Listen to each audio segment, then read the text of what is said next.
Здравствуйте, дорогие друзья! Продолжаем изучение курса Async по-русски для чайников. Переходим к третьему разделу «Телефон». Первое видео из этого раздела будет посвящено поиску владельца номера телефона.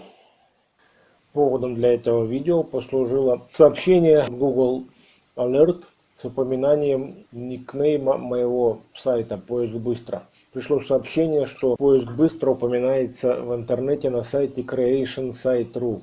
Я решил посмотреть, в связи с чем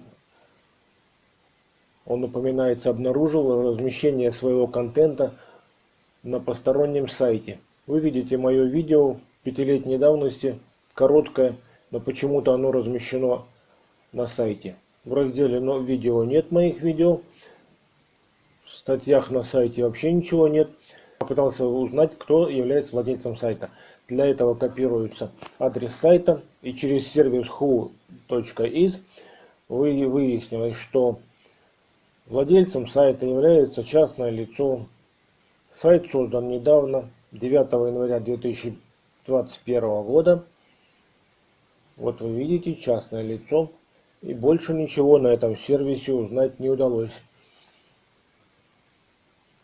Остался еще шанс попробовать поискать по номеру телефона, который указан на этом сайте. Копируем номер телефона, размещаем его в поисковик Яндекс и ознакомливаемся с результатами.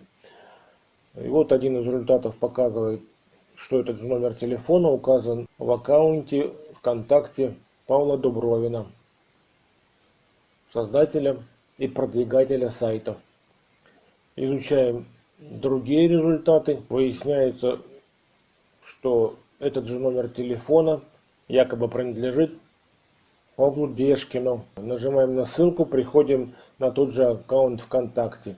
Переходим в Google, также размещаем номер телефона в поисковой строке. И тут вот появляется Павел Дешкин, его блог на Гугле, его работы и так далее. Дубровин или Дешкин? Скорее всего Дубровин, а Дешкин это, наверное, псевдоним.